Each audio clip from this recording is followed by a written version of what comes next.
Hello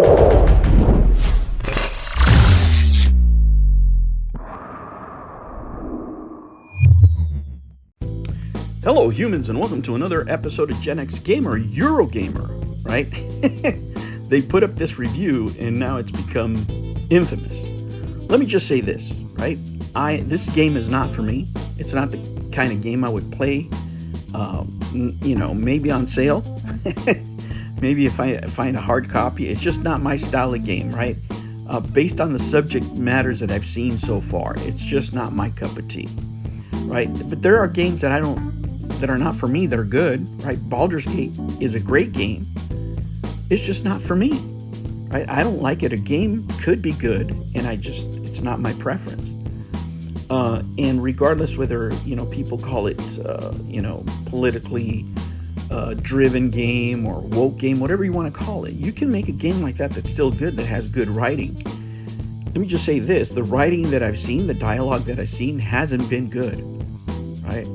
As far as consensus, most of the scores that I see out there can go from the 70s to the 80s, right? But I wanted to pick an outlier, and I wanted to pick the most famous outlier, right? Because this is the first one that popped out where people were just going, wait a minute, there's something wrong here, right? But people just speak in generalities.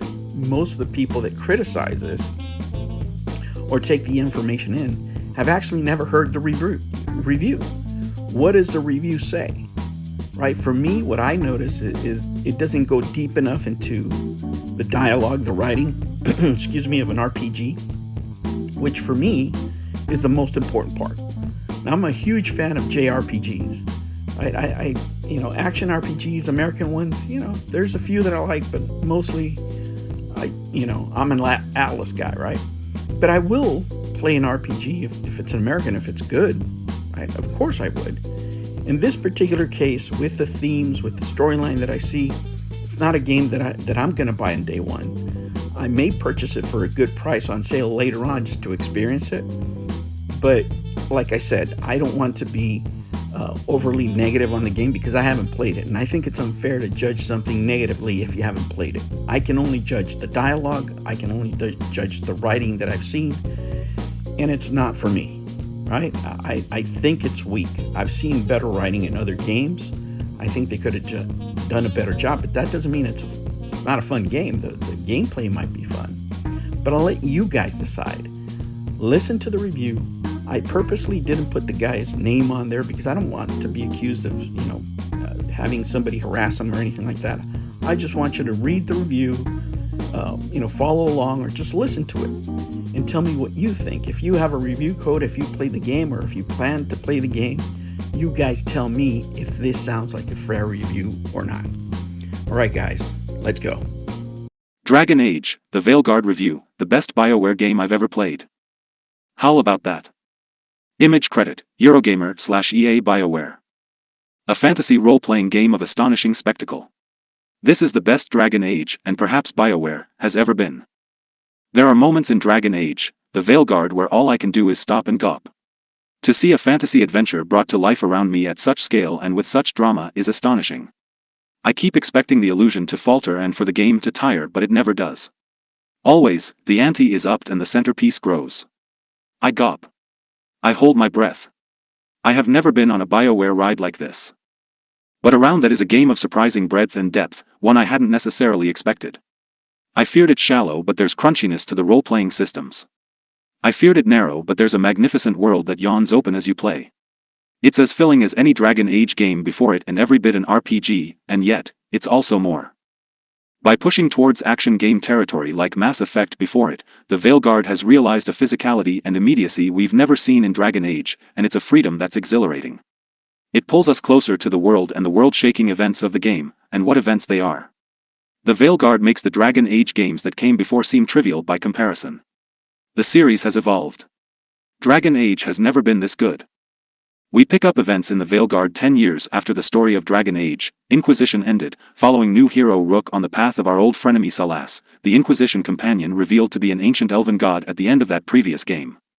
He's trying to tear down the barrier he created, the veil, between the waking world and the dream world, the Fade, and in doing so cause a right old cataclysmic mess, so we're trying to stop him. You've seen this prologue in gameplay trailers before, Tevinter's capital Minrathous at night, in the rain, and a breathless descent down through the city as demons hurtle from the sky and chaos erupts around you. Immediately, it's a statement of intent. This is how impressive Dragon Age, the Vailguard can look. Cinematic blends into helter-skelter traversal, enlivened by now being able to mantle and contextually leap over obstacles, which then leads into combat with clusters of enemies, a sprinkling of dialogue, some meaningful choices, set pieces, and boss fights. It's BioWare showing what the series' new mission-based approach can achieve, an approach we're more familiar with from Mass Effect. Scripted missions with designed routes can deliver incredible bombast. But can the rest of the game keep it up? Yes, in spades. The variation between major locations is distinct and very welcome. Image credit, Eurogamer/EA BioWare. I said it earlier, but the sheer scale and exuberance of some of the major missions in this game is staggering. Even as soon as the end of the first act, there are, loosely, 3 acts, we experience the kind of blockbuster, everyone's here, showcases that other BioWare games have ended with, and somehow it just gets bigger from there. Huge bosses, huge moments, surprises, drama. And the ending of the game is an all-timer. It left my jaw on the floor. It trumps anything BioWare has done before, and that includes the renowned Suicide Run from Mass Effect 2. What I find even more impressive, though, is how these big moments are not reserved for the major story beats, but find their way into companion missions and even exploratory side quests. There's a generosity right across the game in this regard. It makes the Vailguard capable of catching your breath wherever you go, even if it's on the smallest errand. Much of this is to do with the divisive new graphical style. BioWare has gone for a more stylized approach here, exaggerating features and smoothing textures, as though aiming for something closer to an animated film in appearance, and it really works. The exaggeration helps enhance facial gestures and draws out the inherent fantasy and emotion in scenes and environments. The elven forest of Arlathan, for instance, radiates gold and green and shimmers with rainbow iridescence. Dock Town in Minrathous is slate gray and soaked in rain, puddles gathering between the cobbles, and wherever the blight is, its sickness is palpable, black and rotten, punctuated only by pulsing, angry red spores. It's gross, it's beautiful. But the champion of it all is the lighting. There's not a scene in the game that isn't bathed in the glow of a colored light, whether it's falling on a cheek or outlining a companion's concerned frown. No corner of the world is neglected and dull, everything is dressed, everything is lit, and it makes the Vailguard a sight to behold. The lighting throughout the game is consistently sumptuous. It warms and colors the whole game. Image credit, Eurogamer/EA BioWare. One thing that surprised me about the Vailguard was how open its world turned out to be. As you progress and new companions join you, they'll introduce you to a zone that houses a faction they belong to, in which there will inevitably be a merchant related to them, various people to talk to, and a larger exploratory area around it where various things can be done, big quests, small quests, environmental puzzles. There's a necropolis, there's the city of Treviso, there's the war-torn area of Hossberg wetlands. There are many, you'll return to them repeatedly, and they are each distinct and varied. They also house pick-up, incidental quests, but don't worry, lessons from Inquisition have been learned. Even when your tasks are at their smallest, they're never fetch quests and there's an appreciable level of effort gone into them. Plus, as with everything in the game, there's an inherent and interconnected value in them, in everything you do, meaning no task is superfluous. Each area being linked to a faction means everything you do there increases your rating with that faction, which in turn increases its strength, because you're doing things to help them, and this strength score becomes incredibly important later on. It also helps you unlock better gear at the merchant there, plus every quest you complete boosts your bond score with whichever companions you're adventuring with, which controls their skill points and their loyalty to you, so there are multiple reasons to help out. Plus, many of the quests or environmental puzzles offer chests and rewards of their own, or extra skill points. I never felt shortchanged or that my time was being abused or not rewarded in the game. There's expertise in how it's all been put together too, lots of little moments of smart attention that make life much smoother for the player. The quests, for example, are often clustered in areas so you find other things to do when you get there, so you're not running back and forth. Fast travel locations, there are bloody loads of them, and you can use them at any time, from anywhere, and they double as respawn points and places you can change your party from. Even tiny little things like ladders or ledges placed at the end of environmental puzzles, in a way that takes you back to where you were at the beginning of them, are pleasing to see. There's lots of thought and consideration, and experience, permeating through the game. Companions have skill trees you can spend points in when you increase your bond with them. Image credit, Eurogamer/EA BioWare. Let's get on to more juicy stuff. There's a new roster of companions here and, just as in a game like Mass Effect 2, a surprisingly accurate comparison, I'm pleased to say, after angling my preview of the Vailguard around it, you'll be sent out to gradually collect them. It's a relatively slow start with them. In terms of who's available from the beginning, I found the initial ensemble a bit twee and saccharine, but as characters like Lacanis and Davrin, and especially Emmerich and Tosh arrive, the group dynamic improves dramatically. In many ways it is a game about them, your companions. Through them the Vailguard speaks to our hearts, and it's how the game approaches complex topics from our own world, topics like gender identity, neurodiversity, personal trauma, and parenthood, and each is handled gently and unobtrusively, and with maturity and care. Romance is of course part of the game, but I'm pleased by how restrained it is here, and how it refocuses relationships on the emotional side rather than being about trying to bang someone. I flirted with everyone for hours before committing to Tosh, but no one was giving anything away easily. The companions in a BioWare game have never been so consistently present as a group as they are here. They have their individual homes around your lighthouse base, as in other BioWare and Dragon Age games, which are lovely reflections of the characters in them, but they also move around to talk to other companions and in some cases, develop relationships with them. But whenever you debrief after something big, or whenever you plan for something big, you're all together, talking about it, not just some of you. It fosters a sense of togetherness, that you're all in it together, not some of you while others stand idly by. Incidentally, the game does still suffer from companions being stabled while others go out, so they don't level up as much, but it does what it can to alleviate this, such as enforcing companion choice on certain missions, encouraging using companions when exploring their home areas, and, at certain major points, it will make everyone's bond score increase. Of course there's a reason for this, and a reason why the game rather jarringly and fourth-wall-breakingly states, after the first act of the game, that you should focus on your companions now, despite the pressing urgency of world events, and it's for reasons that will become clear during the final stretches of the game. The companion storylines offer their own rewards in the quality of them, then, but the payoff at the end of the game for your work here, or your lack of work here, magnifies this tenfold. Each companion has their own part of your new base. Here's Davrin in his Aerie. Oh, and above, I play around with the built-in photo mode, to try and relay the sense of scale that's in the game. Image credit, Eurogamer/EA BioWare. Unlike in other Dragon Age games, though, you cannot directly control your companions in combat, and you have limited ability to tinker with their equipment and abilities. As alluded to earlier, when their bond score reaches a new tier, they'll get skill points you can spend improving their handful of abilities, and then in combat you can determine when they use them, as well directing their general attacks if you wish. That doesn't sound like much, but there's a lot more other stuff going on in the Vailguard combat than has been in Dragon Age games before. It's an action game, really, a boundary the series has been pushing towards but never quite past, always emotionally shackled, as it was, by its CRPG roots. But now it's stepped over, taking Mass Effect's lead as an example, and it's discovered something new and very successful as a result. Each of three classes has, as standard, a light attack, a heavy attack, a ranged attack, a dodge and a block, and charged variations of some of them, a full suite of action game-like capabilities. BioWare knowing you have these means it can test you in ways the games haven't been able to do before, both in combat and out, I should add. In other words, it can come for you. The clusters of enemies the game throws at you don't give you moments peace, regardless of where you are on the battlefield. I was predominantly a rogue archer build, so I'm speaking from experience, and whether it was enemies charging me or attacking from range or teleporting next to me, I was always, somehow, from somewhere, under attack. Bosses, in particular, are incredibly aggressive, sometimes barely giving me time to draw my bow if under their glare. It makes combat extremely energetic and immediate, and bosses as terrifying as they should be, given the magnitude of the creatures you will take on.